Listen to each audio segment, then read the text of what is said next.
말씀을 전했습니다.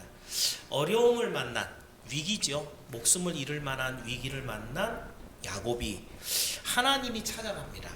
하나님이 찾아가서 뭘 얘기하시냐? 일어나 베델로 올라가라. 네가 10년 전에 나하고 약속했던 그 예배를 지금까지 안 드리고 있었는데 다른 그 어떤 것 문제를 머리에 두지 말고 내가 한 이 한마디만 순종해서 베델로 올라가라. 하나님 명령이었거든요. 근데 그 명령에 야곱이 즉각적으로 순종하고, 그리고 가족들도 10년 동안이나 세겜에서 누렸던 여러 가지 즐거움, 그걸 다 내려놓고 거기서 미련 없이 떠났을 때, 우리는 생각할 때 그 걸음이 쉽지 않겠다. 가면 많은 쫓아가서 죽이려고 하는 원수들도 있었을 거고요, 그죠? 그리고 그 베델 땅에 도착해서 척박한 땅을 다시 개간하는 시간들, 얼마나 힘들고 어려운 일에 반복이 있었을까 생각하지만 하나님의 말씀은 뭐라고 기억해요? 아무도 두려움을 확 주어서 아무도 못 따라가게. 베델에 도착해서는 만족함과 기쁨으로 하나님 앞에 예배를 드리며 그곳을 엘 베델이라 불렀더라. 하나님의 집의 하나님이라고 하는 그 하나님의 은혜를 주면서 이 야곱으로 하여금 다시는 너를 야곱이라고 부르지 않고 이스라엘이라 하리라.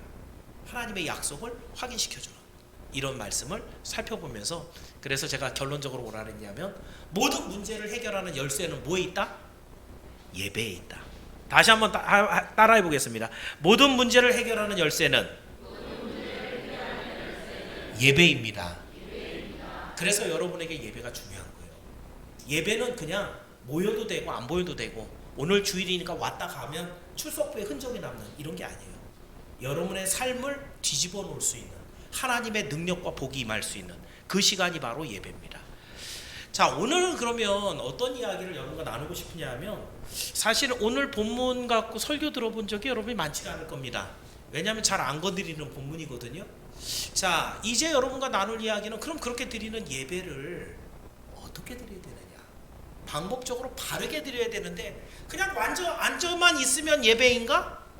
그냥 예배당 문을 열고 들어가기만 하면 예배인가? 예배 시간에 끝나기 전에만 들어오면 예배인가?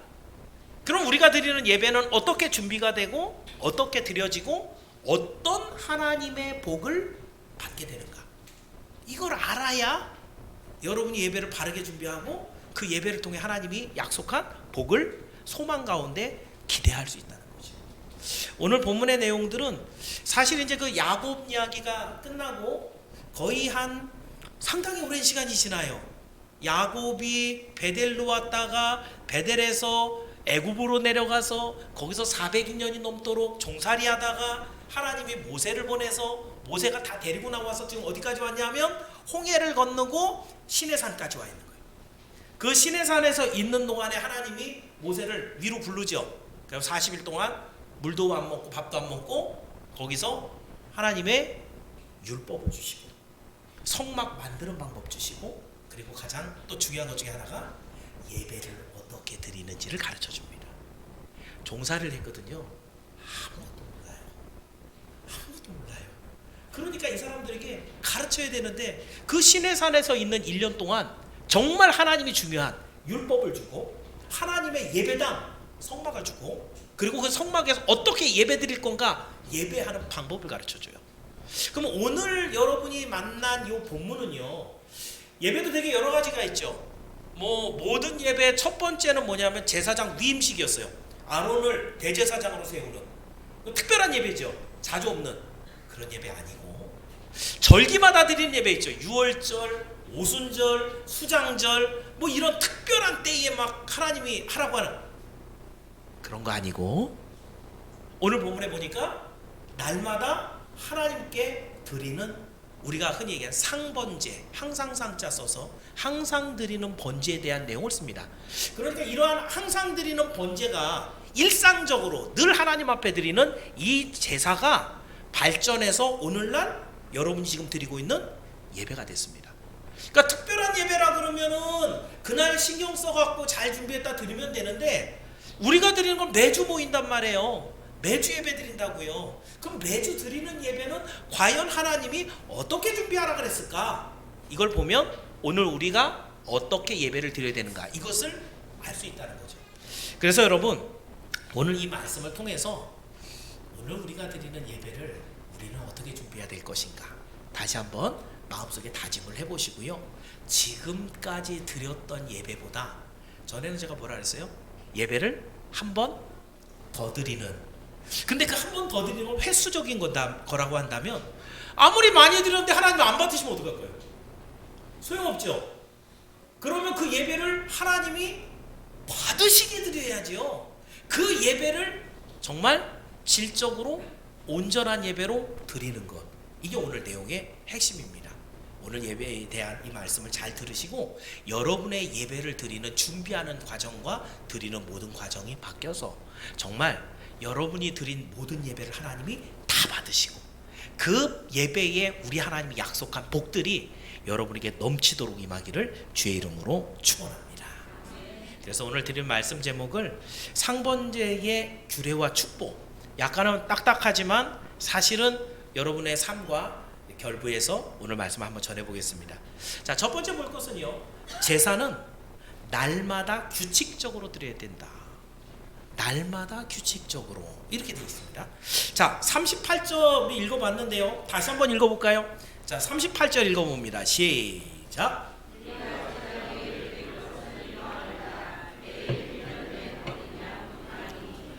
자, 여러분에게 눈에 확 들어오는 단어가 사실은 매일이라는 단어야 됩니다. 우리나라에 새벽 예배가 있죠. 다른 나라에는 있을까 없을까요? 그래서 사람들이 그런 얘기를 해요. 아니 뭐 성경에도 없는 거 그렇게 열심히 드리려고 그래. 우리나라는 다 뭘 하려고 그러면 좀 도가 지나쳐 라는 얘기를 하는데 우리 교회가 새벽 예배가 주일날하고 토요일날은 없어요. 예, 그날 오시면 그냥 혼자 기도하고 가시면 됩니다. 월요일부터 금요일까지 있는데 오늘 본문에 있는 내용대로 하면 구약시대 지금보다 훨씬 오래전인데 근데 그때는 뭐라 그래요? 매일. 이게 원어로 얘기하면 라이온 타미드라는 거고요. 뭐 날마다 계속해서 RSV 성경은 영어로 이렇게 써놨어요. Day by day continually. 날마다 매일매일 계속해서 이런 뜻이에요. 그러니까 지금 우리가 새벽 예배를 드리고 있지만은 이따가 좀 이따 보지만 이 상번제라는 게 아침에 한 번 저녁에 한 번이거든요. 날마다 몇 번? 구약시대는 2번. 우리가 새벽 예배 한 번 드린다 그러면은 많이 드리는 것 같아요? 조금 드리는 것 같아요? 사실은 우리가 생각할 때 되게 많이 드리는 것 같잖아요. 맨날 교회 모여갖고 그래? 교회에서 예배만 드리냐 그래? 예. 성경대로 얘기하면 예배만 드리라고 하나님이 명령하고 있어요. 자, 그러면은 이 내용들을 조금 더 보면 39절에 이렇게 드리랍니다. 39절도 한번 읽어볼게요. 시작.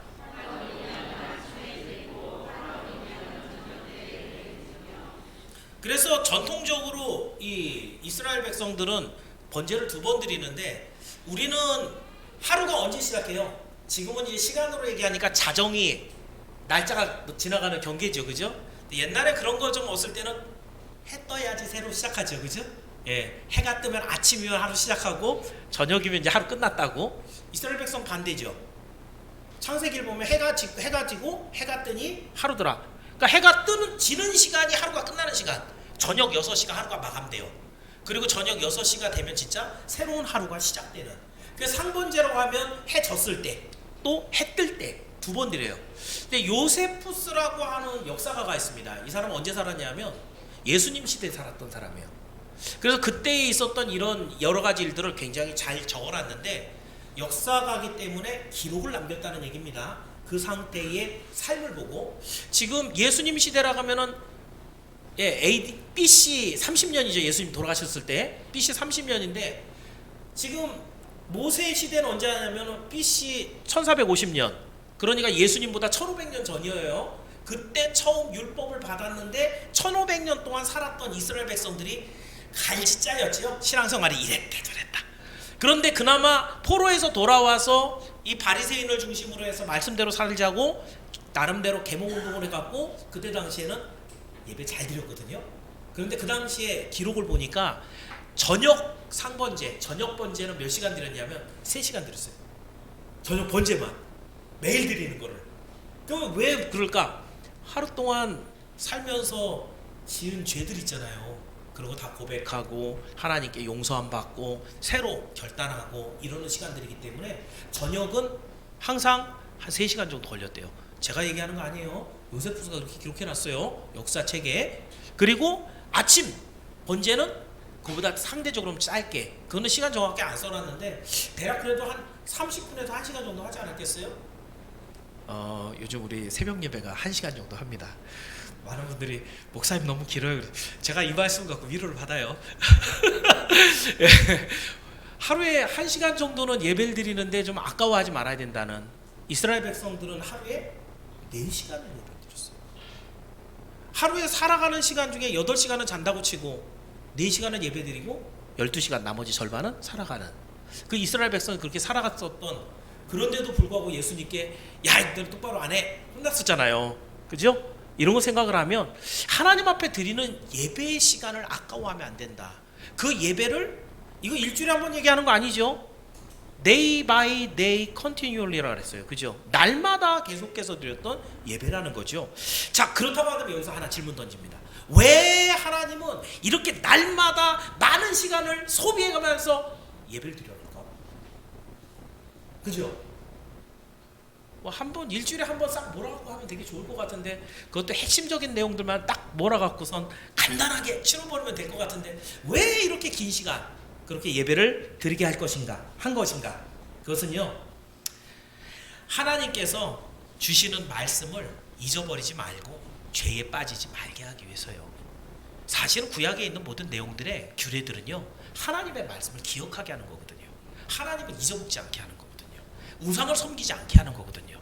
죄에 빠져서 다시 한번 하나님과 완전히 찢어져 버리는 그런 일이 없도록 하는 것이 구약의 율법의 목적이었어요.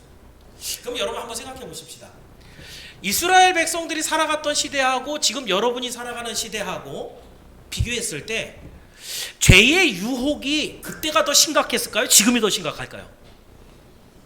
자, 누릴 것이 많을 때 유혹이 많다는 거 아시죠? 먹고 지낼 것, 여러분이 이렇게 거기를 통해서 이것도 갖고 싶은데 이런 욕구가 더 많을 때일수록 죄의 유혹도 더 커진다는 건 분명하죠. 성경을 논하지 않고도 이거는 상식적으로 생각하면 지금 이 시대가 모세의 시대보다 훨씬 더 죄가 유혹해서 여러분을 사망으로 끌고 갈 수 있는 여지가, 그런 타이밍이 너무너무 많은 시대예요. 그때하고 지금하고 뭐 언제 더 예배를 더 많이 드려야 돼요? 꼭 목사가 그렇게 끌고 가죠. 근데 이건 여러분이 생각을 하셔야 되는 부분인 거예요. 구약 시대에 죄가 그렇게 많이 여러분을 찾아올 만한 확률이, 여건이 만들어지지 않는데도 하나님은 철저하게 구별하여 하나님의 백성들이 죄와 멀어지고 하나님과 더 가까이 있도록 예배를 드리겠단 말이에요. 근데 오늘날 우리 가운데는 나 성경 많이 알아, 그리고 하나님 열심히 믿어, 나 예배 잘 알아 라고 하는 사람이 정작 예배 자리에는 안 보이는 경우가 많아요. 그것은 예배를 정말 그 마음속에 중심에 두고 있지 않기 때문입니다. 예배를 중심에 두지 않는 시대는 사실 종말의 시대거든요. 종말이 되면 예배를 안 드리려고 그래요. 자, 히브리서 10장 25절 말씀입니다. 혹시 여기 띄어지나요? 예, 10장 25절 말씀 우리 함께 읽어보겠습니다. 시작.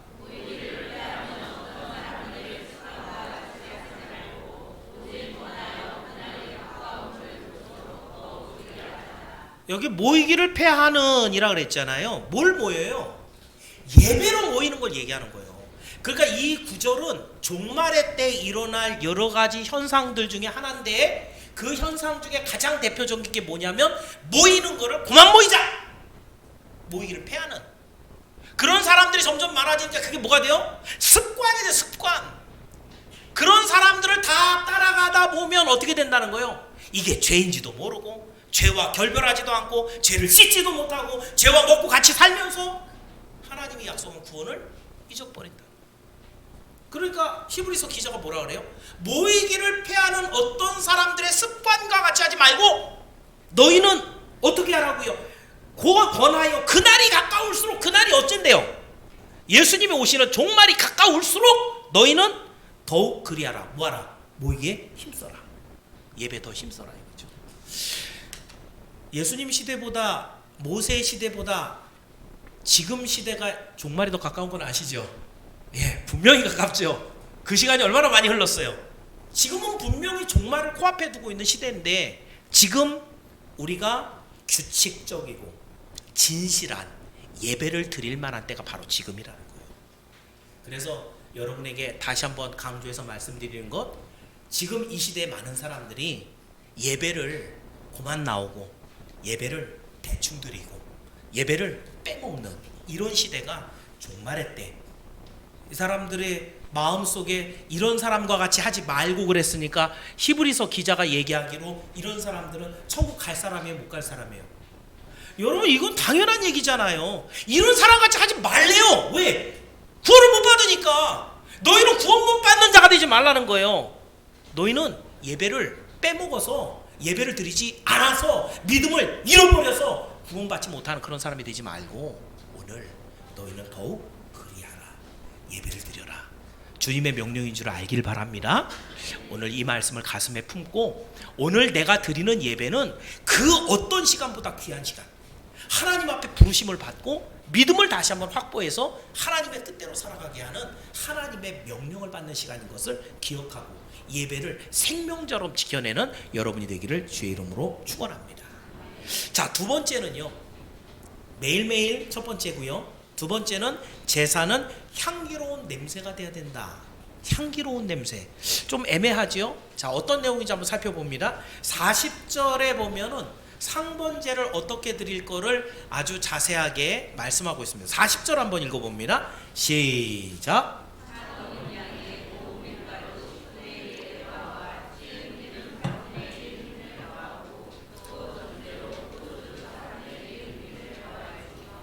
여러분 이 상번제라고 하면 제사에는 모두 5가지가 있어요. 근데 그 중에 뭐 속건제라든가 화목제는 좀 뒤로 뺀다면 거기에 가장 먼저 드리는 건 속죄제예요. 속죄라니까 회개가 들어가 있는 속죄제가 들어가 있지 않으면 아무것도 못해요. 속죄제가 처음이에요. 속죄제가 딱 되면 내가 정결하게 된 거죠. 죄를 속했으니까. 그러고 나면 뭐예요? 아, 예, 하나님 이제 나는 하나님께 속했습니다 라고 하는 번제를 드리는 거예요.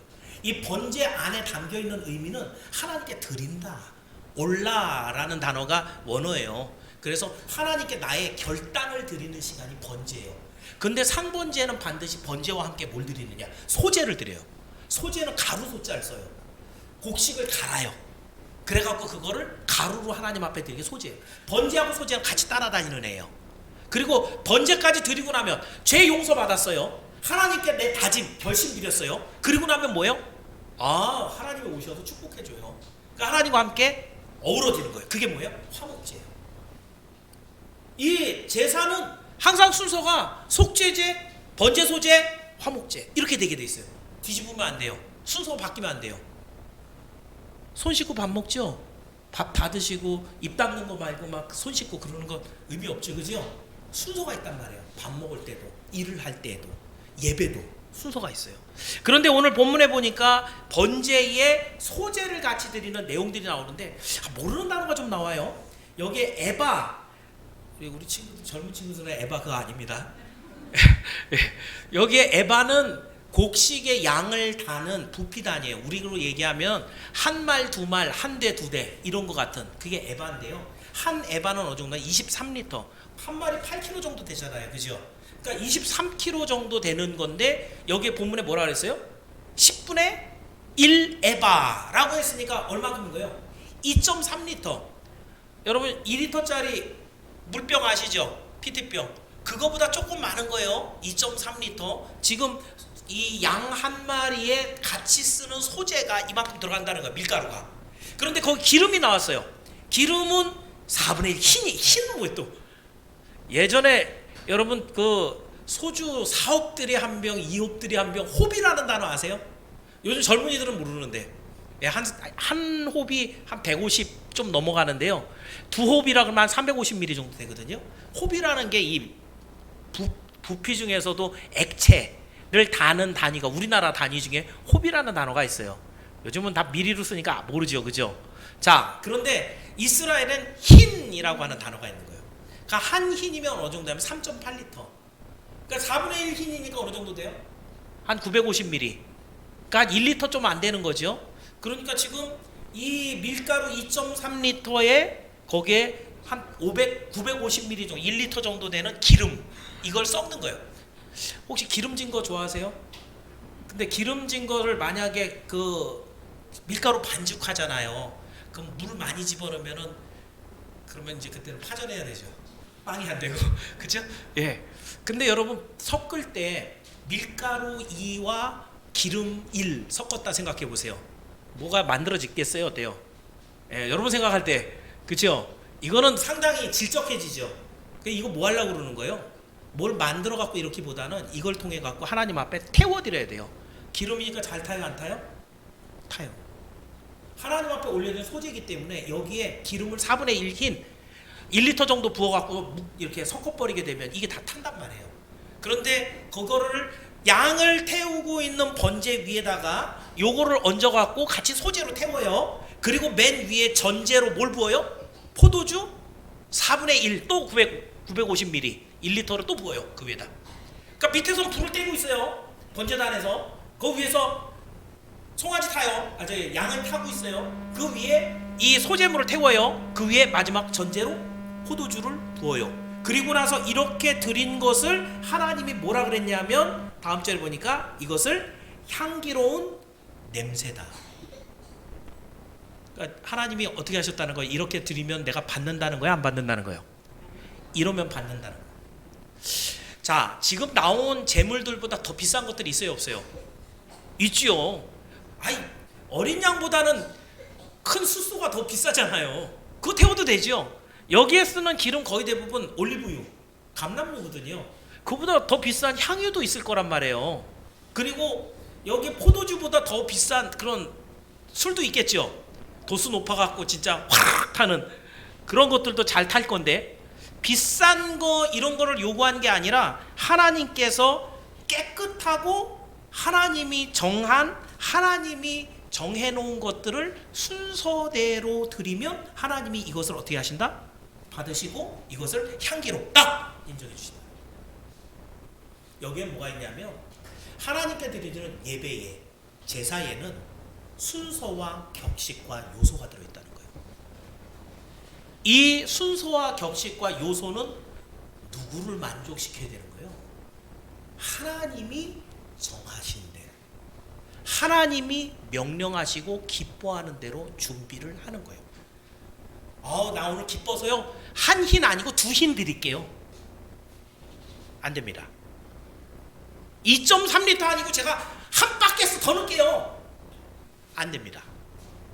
하나님이 정한 대로 양 한 마리에 들어갈 정확한 정량, 정확한 양의 기름과 포도주가 거기 들어가야 돼요.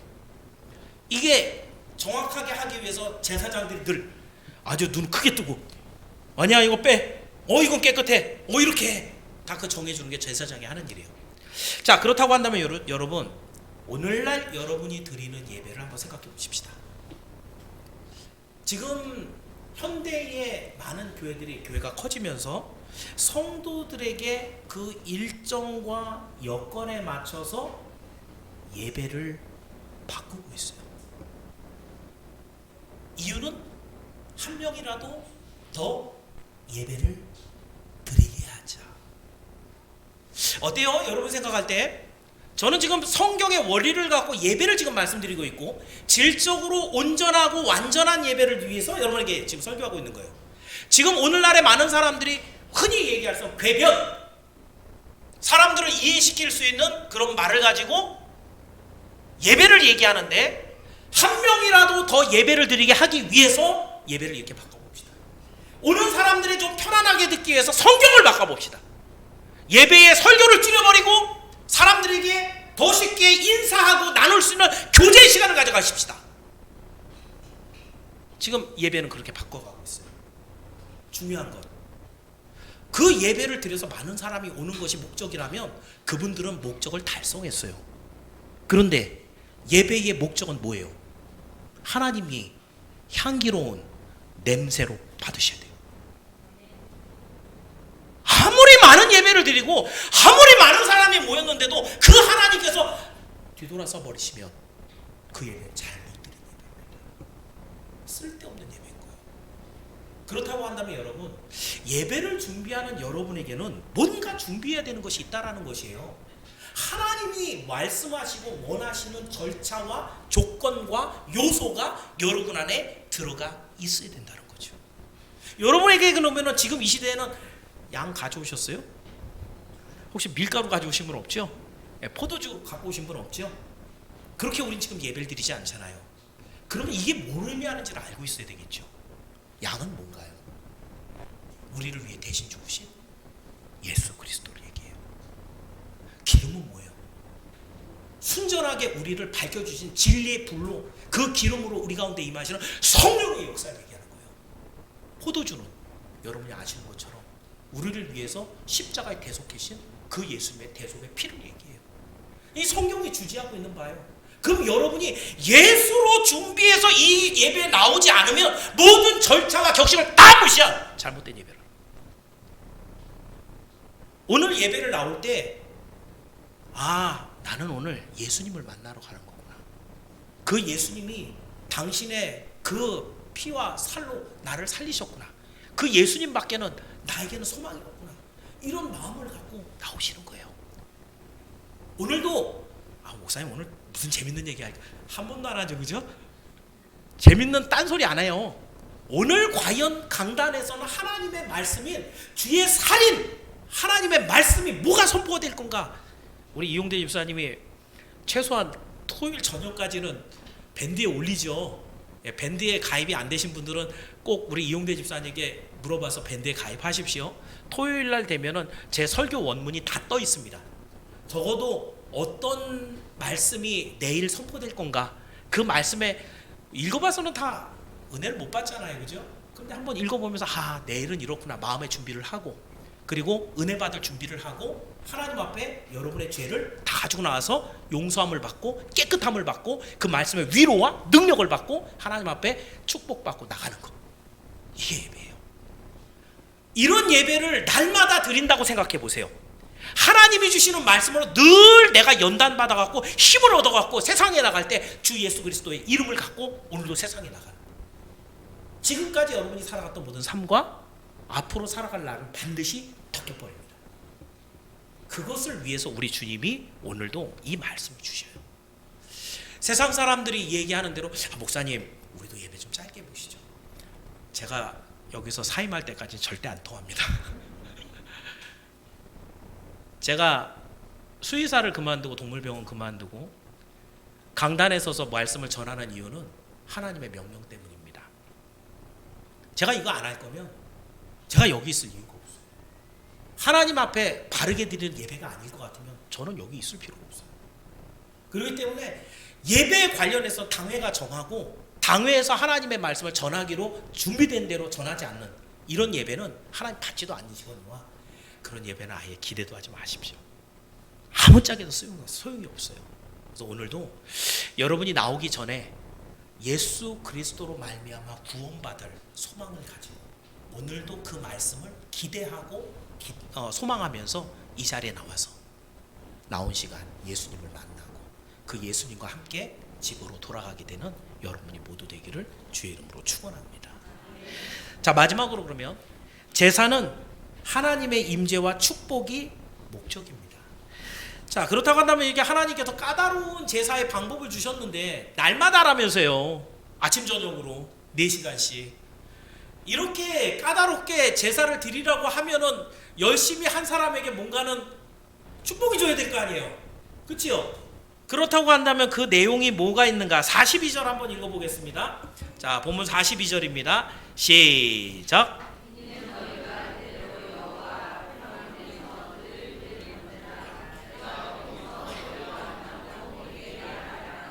아멘. 여러분, 우리 하나님은 무소부재하신 분입니다. 무소, 그러니까 장소가 없다. 부재, 안 계신 곳이. 그러니까 우리 하나님은 어디라도 다 계시는 거죠, 그죠? 그러니까 우리 하나님은 모든 세상 만물의 주인이시라 영으로 동시다발적으로 어디라도 다 가셔요.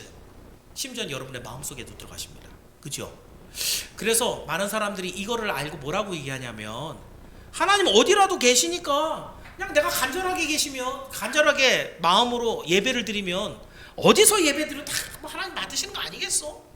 좀 성경을 좀 배웠다고 하는 교리를 좀 배웠다는 분들이 그렇게 얘기하는 분이 있습니다. 근데 한번 생각해 보세요. 제가 이제 제 경험담입니다. 제가 다리를 다쳐가 부러져 갖고요. 병원에 한 달가량 진짜 28일간 있었어요. 전도사인데 발목이 부러져 갖고 수술해 갖고 입원해 있으니까 병원에 누워 있는데 예배 가겠어요, 못 가겠어요? 갈 수 있어요, 못 가요? 이거 짚고 가야 돼요? 못 일어나요, 아파서 일어나지도 못한다고요. 그때 우리 집사람하고 그 병원에 입원하면서 주일날 이제 거기서 있으면 이제 예배도 드리고 이러는데 가야 되죠. 예배도 드리고 싶을 거 아니에요. 그런데 몸은 못 가는 그런 상황이 됐을 때 어떻게 해야 돼요? 그러면 에이 망했어. 그럼 포기해요? 그럼 안 되죠, 그죠? 예. 하나님 앞에 간절한 마음을 담아서 하나님 지금 예배 드리는 시간인데 지금 제가 여기서 찬양 인도를 해야 될 만한 시간인데 사실은 지금 애들하고 같이 말씀을 나눠야 되는 시간인데 솔직히 너무 답답합니다, 하나님. 그러면서 기도하면서 간절한 마음으로 말씀을 읽고 묵상하면서 하나님께 드리는 그런 예배, 그 침상에서 드리는 예배, 하나님 받으실까요, 안 받으실까요? 잘 생각해 보세요. 이 예배는 하나님이 받으십니다. 이 예배는 하나님이 받아요. 왜냐하면 이 여건을 만드신 분이 하나님인데 그 다치고 상한 그 자리에서라도 하나님 앞에 간절하게 드리고자 하는 예배는 하나님이 받으신다는 거예요. 자, 상황을 한번 바꿔볼게요. 동창들하고 여행을 가기로 했어요. 근데 여행을 오랜만에 동남아로 가는데 한 7박 8일 막 이렇게 가. 주일 한번 끼지요, 그죠? 근데 신앙이 있어서 예배는 드려야 되겠고 예배 시간 다들 예수 안 믿고 교회도 안 다니는 사람들에서 나만 따로 나와갖고 교회 간다 그러기도 뭐하고 일정에 맞춰다 보니까 지금 막 버스로 이동을 해야 되는, 근데 그 시간이 주일날 오전 11시 딱 예배 드린 시간에 그래서 하나님 제가 일정상 어쩔 수 없어서 지금 이 시간 버스 안에서 제가 예배를 드립니다. 하나님 무소부지하신 하나님께서 내 예배를 받아 주옵소서. 간절하게 그렇게 기도하면서 예배 드렸어요. 자, 그 예배는 하나님이 받으실까요, 안 받으실까요? 자, 한번 여러분이 한번 생각해 보세요. 왜냐하면 이런 문제들은 여러분에게 다반사로 일어나는 일이기 때문에 그렇습니다. 억지로 제가 일어나지도 않을 법한 이야기를 하는 게 아니라 여러분이 항상 고민하고 갈등하며 문제가 제기되는데 누구 하나 딱 부러지게 얘기하는 사람이 없는 이런 경우에 그러면 과연 하나님은 이 예배를 받을 것인가 안 받을 것인가? 아, 목사님 감정적으로 얘기하지 마시고요. 성경적으로 그거 하려고 지금 얘기하는 거예요. 자, 이 예배는 결론적으로 받으세요, 안 받으세요? 안 받으세요. 왜 안 받으세요? 그 예배의 여행은 사고도 아니고 하나님의 명령도 아니고 하나님의 영광도 아니기 때문에요. 목적 자체가 하나님의 영광과 전혀 관계가 없는 일이기 때문에 하나님이 그 상황에 놓여 있는 것 자체, 그 사람이 예배를 못 드리는 상황 자체를 하나님 바라지 않으시는 거예요. 그러면 아까는 병상에서 받은 거 거기에서는 했는데 왜 우리는 그러면은 멀쩡한 몸, 좋은 일정 갖고는 왜 꼭 교회에 가서 예배를 드려야 돼요? 라고 얘기한다면 여러분 본문 지금 43절에 다시 한번, 아까 읽은 데도 그렇지만 43절에 다시 한번 이렇게 얘기합니다. 자, 43절 한번 읽어볼게요. 시작.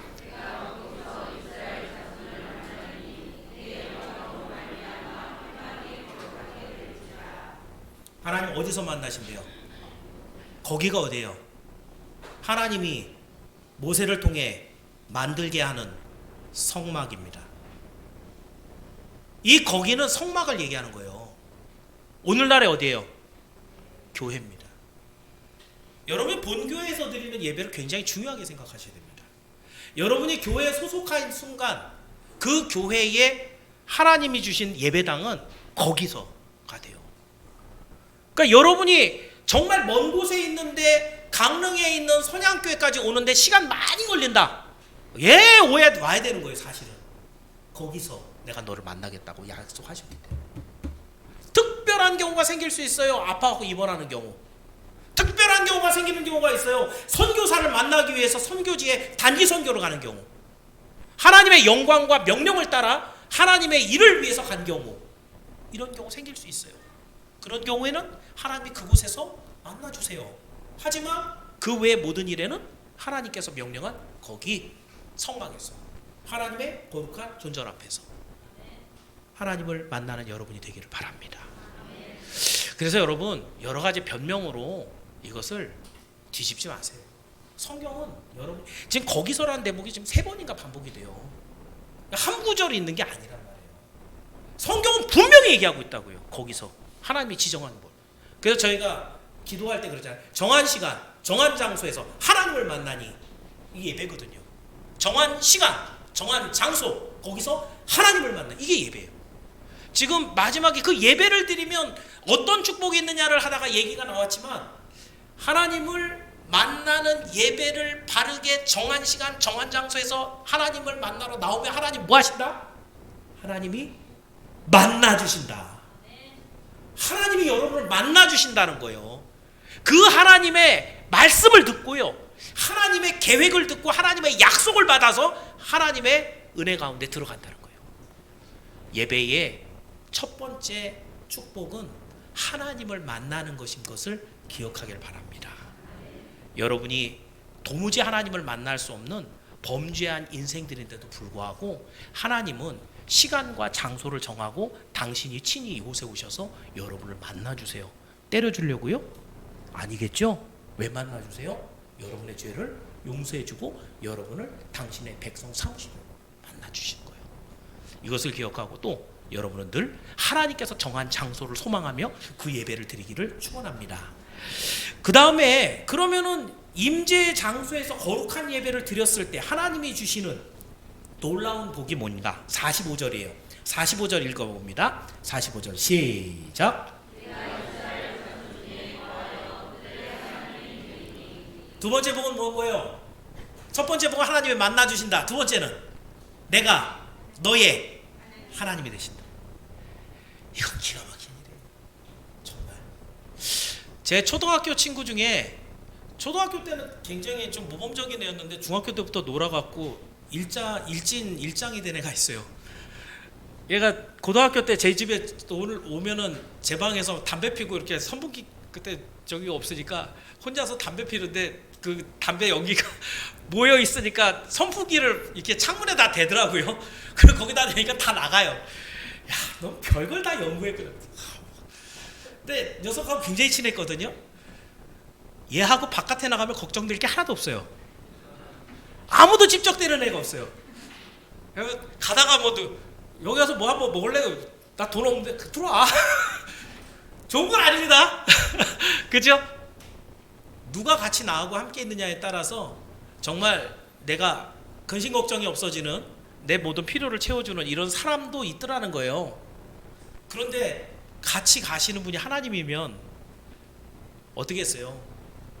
여러분이 만나고 있는 여러 가지 문제는 사실 아무것도 문제가 되지 않아요. 우리 하나님이 여러분과 함께 있는 순간에 그 모든 것들은 하나님의 영광의 조건이 되어버려요. 그것 때문에 죽을 것 같았는데 그 문제가 해결이 안 돼갖고 온통 그것만 생각하면 눈물이 나고 힘들고 어려웠는데 하나님이 함께 계시면 그 모든 것들은 영광의 찬양의 내용이 되어버려요. 왜요? 하나님이 해결해 주실 거니까. 우리 젊은이들에게 그래서 제가 얘기 드리고 싶은 게 그거예요. 하나님을 만나봐야 됩니다. 인격적으로 체험해봐야 됩니다. 그 하나님의 말씀이 여러분의 삶에 어떻게 역사하는지 확인해봐야 돼요. 그러려면 가장 기초는 예배예요.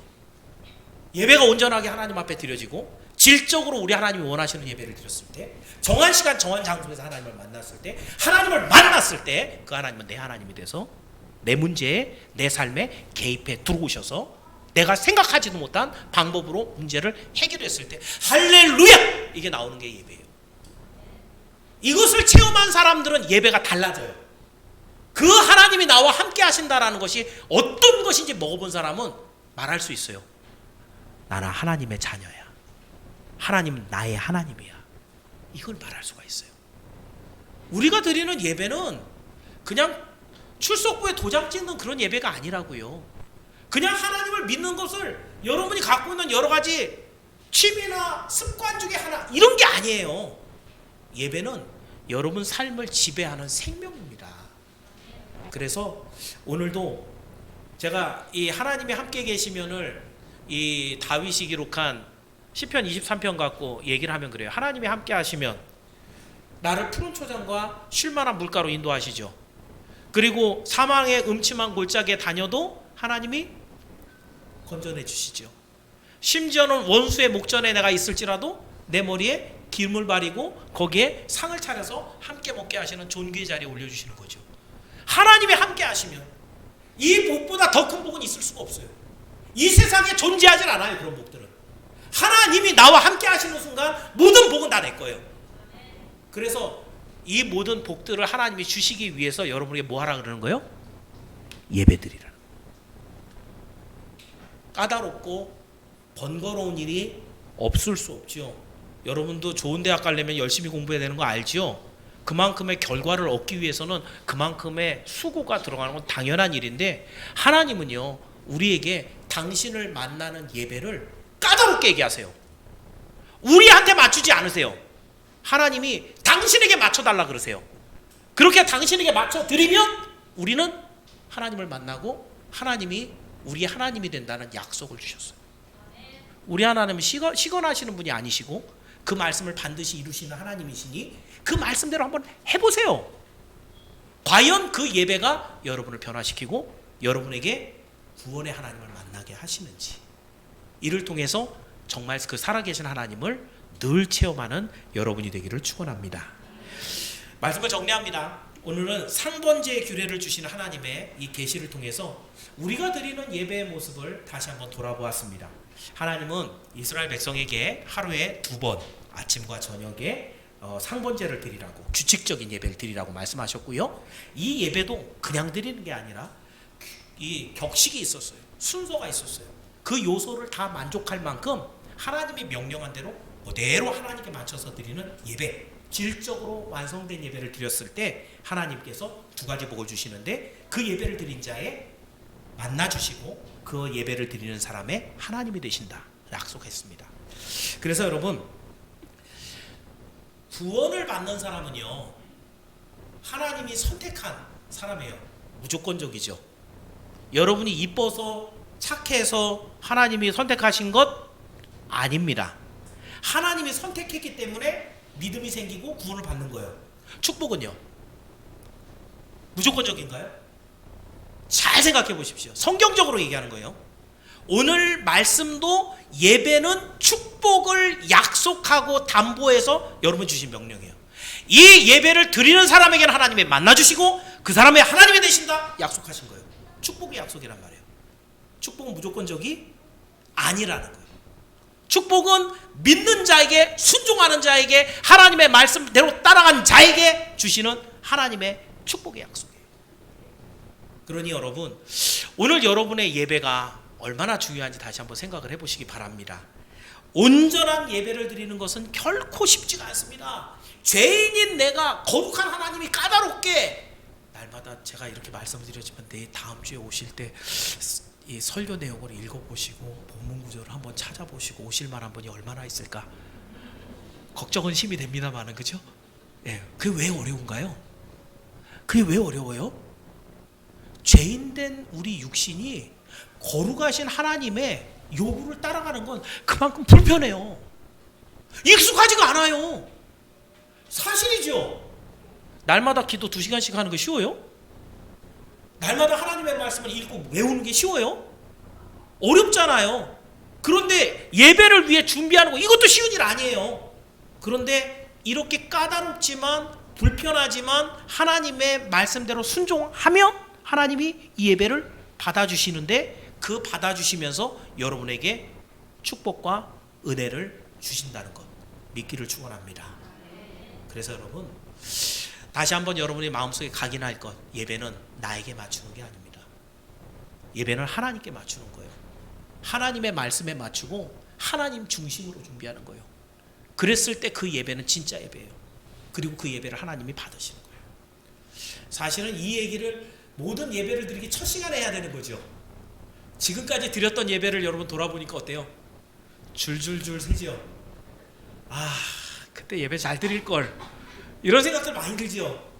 그래서 여러분, 어느 말씀이 여러분에게 은혜를 주고 어느 말씀이 여러분에게 결단을 줄지 몰라요.